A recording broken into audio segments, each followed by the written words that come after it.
নমস্কার, আমাদের চ্যানেলের আরেকটি নতুন পর্বে আপনাদের সকলকে স্বাগত। আজ আমরা জানব জগন্নাথ দেবের এক বিশেষ এবং প্রাচীন উৎসব স্নানযাত্রা সম্পর্কে।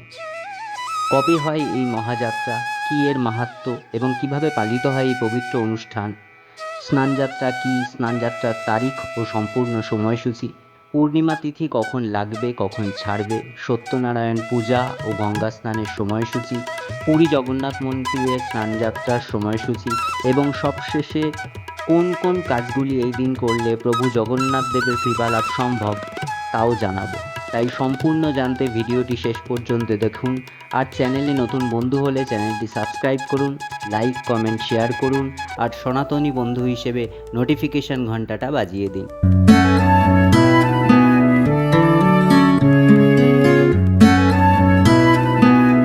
স্নানযাত্রা হল জগন্নাথ দেব, বলরাম এবং সুভদ্রা মায়ের বার্ষিক স্নান উৎসব। এটি আষাঢ় পূর্ণিমার দিনে পালন করা হয়, যা সাধারণত জুন বা জুলাই মাসে পড়ে। এই দিন জগন্নাথ দেব, বলরাম ও সুভদ্রাকে 108 পবিত্র কলসে জল দিয়ে স্নান করানো হয়। ওড়িশার বিশ্ববিখ্যাত পুরীর জগন্নাথ মন্দিরে অনন্য দেবস্নান পূর্ণিমার উৎসব উদযাপিত হয়। এই দিনটি ভগবান জগন্নাথের ভক্তদের জন্য খুবই বিশেষ দিন।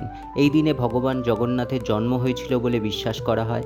এই তিথিতে ভগবান জগন্নাথ এবং তার বোন সুভদ্রা এবং বড় ভাই বলভদ্র অর্থাৎ বলরামকে ঐশ্বরিক স্নান করানো হয়। সারা বছরে একবার জ্যৈষ্ঠ পূর্ণিমার দিন এটি ঘটে, তাই একে বলা হয় দেবস্নান পূর্ণিমা। জগন্নাথ মহাপ্রভু স্নানের জন্য একটি বর্গাকার কূপ থেকে জল আনা হয়। এই কূপটি প্রভুর বিশেষ ভক্তদের দ্বারা রক্ষা করা হয়, যাদের বলা হয় সুনা গোসাই। কূপটি খোলার পর তাদের তত্ত্বাবধানে কলসিতে জল ভর্তি করা হয়। কথিত আছে পাণ্ডু রাজা ইন্দ্রদ্যুম্ন এই কূপের দেওয়ালে সোনার ইট বসিয়েছিলেন। এর ঢাকনার ওজন প্রায় 2 টন, যা 1 ডজনেরও বেশি সেবক একসঙ্গে তা সরিয়ে ফেলে। জ্যৈষ্ঠ পূর্ণিমার দিন এই কূপের জল ভগবানের স্নানের জন্য 108টি কলসে ভরে নেওয়া হয়। তারপর জলকে সুগন্ধি করার জন্য এই কলসগুলিতে 13টি সুগন্ধি জিনিস যোগ করা হয় এবং তারপরে এটি নারকেল দিয়ে ঢেকে দেওয়া হয়। গদাবধূ নামক সেবকরা এই কলসগুলি জগন্নাথ মন্দিরের আঙিনায় নির্মিত স্নানের মণ্ডপে নিয়ে আসে। এই স্নানের বেদিটি শীতলা দেবী এবং তার বাহন সিংহর মূর্তির ঠিক মাঝখানে তৈরি করা হয়েছে। প্রথমে চক্ররাজ সুদর্শন, তারপর বলরাম, বোন সুভদ্রা এবং সবশেষে মহাপ্রভু জগন্নাথকে স্নান মণ্ডপে নিয়ে আসা হয়।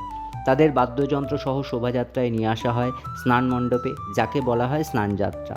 প্রভু জগন্নাথ দেবের রথযাত্রার 15 দিন আগে পালিত হয় এই স্নানযাত্রা উৎসব। এই স্নানযাত্রার বিশেষ স্নানের পর প্রবল জ্বরে কাবু হয়ে পড়েন প্রভু জগন্নাথ, বলরাম ও বোন সুভদ্রা। রাজবৈদ্য তাদের চিকিৎসা করেন। বিশ্বাস করা হয় যে এই স্নানযাত্রার মাধ্যমে জগন্নাথ দেব তার ভক্তদের পাপ থেকে মুক্তি দেন এবং শুদ্ধ করেন। স্নানের পর বিগ্রহদের বিশেষ পোশাক পরানো হয়, যা হনুমান বস্ত্র নামে পরিচিত। এরপর দেবতা 15 দিন বিশ্রামে থাকেন। ঈশ্বরেরই অসুস্থতার সময়টি, যা অনুসর নামে পরিচিত। এই সময় মন্দিরের মূল দরজা বন্ধ থাকে, ভক্তরা তখন দেবতার দর্শন করতে পারেন না। এবার জানাই স্নান পূর্ণিমার পূর্ণাঙ্গ সময়সূচি। স্নানযাত্রা অনুষ্ঠিত হবে 2025 সালের 11ই জুন বা 1432 বঙ্গাব্দের 27শে জ্যৈষ্ঠ বুধবার। পূর্ণিমা তিথি শুরু হবে 2025 সালের 10ই জুন বা 1432 বঙ্গাব্দের 26শে জ্যৈষ্ঠ মঙ্গলবার সকাল 10:58 থেকে। পূর্ণিমা তিথি শেষ হবে 2025 সালের 11ই জুন বা 1432 বঙ্গাব্দের 27শে জ্যৈষ্ঠ বুধবার বেলা 12:38। পূর্ণিমা নিশি পালন করা হবে 2025 সালের 10ই জুন বা 1432 বঙ্গাব্দের 26শে জ্যৈষ্ঠ মঙ্গলবার।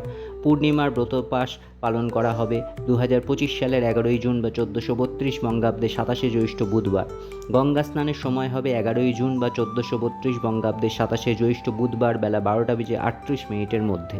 এবার জানাই পুরী জগন্নাথ মন্দিরের স্নানযাত্রার পূর্ণ সময়সূচি। মন্দিরের দরজা খোলা হবে সকাল 5টায়, মহাস্নান বিহার শুরু হবে সকাল 7টা, 108 কলসে স্নান হবে সকাল 8টা, শ্রীবিগ্রহের বিশ্রাম দুপুর 12টা, হেতু পূজা ও মহাপ্রসাদ বিতরণ বিকেল 4টা এবং দর্শন বন্ধ হবে রাত 8টায়।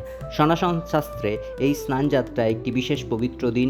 এই দিন যে কোনো শুভ কাজ করলে বিশেষ ফল লাভ করা যায়। এই দিন সম্ভব হলে গঙ্গা স্নান করা উচিত এবং বাড়ির প্রভু জগন্নাথ, বলরাম ও সুভদ্রার ফটো বা মূর্তিকে পঞ্চামৃত দিয়ে স্নান করান। আর স্নানের পর এই 3 দেবদেবীকে হলুদ বস্ত্র পরিয়ে দেওয়ার চেষ্টা করুন। এরপর তুলসী পাতার মালা ও ফুল দিয়ে সাজিয়ে দিন। পদ্ম ফুল অর্পণ করতে পারলে বিশেষ ভালো। এরপর প্রসাদ নিবেদন করুন ও মন্ত্র বলুন। এই সংক্রান্ত একটি ভিডিও খুব শিগগিরই নিয়ে আসবো এই চ্যানেলে। এরপর আরতি করুন। পুজো সম্পন্ন হলে বাড়ির সকলে প্রসাদ গ্রহণ করুন। এই দিন ব্রাহ্মণদের অন্নবস্ত্র দান করা খুব শুভ বলে মনে করা হয়। এই দিন বাড়িতে নিরামিষ আহার গ্রহণ করতে পারলে খুব ভালো হয়। তো বন্ধুরা, এই ছিল জগন্নাথ দেবের স্নানযাত্রা সম্পর্কে বিস্তারিত তথ্য। যদি ভিডিওটি ভালো লাগে তাহলে লাইক, শেয়ার এবং চ্যানেলটি সাবস্ক্রাইব করতে ভুলবেন না। ধন্যবাদ সবাইকে। সকলকে জানাই স্নানযাত্রার আগাম শুভেচ্ছা। জয় জগন্নাথ।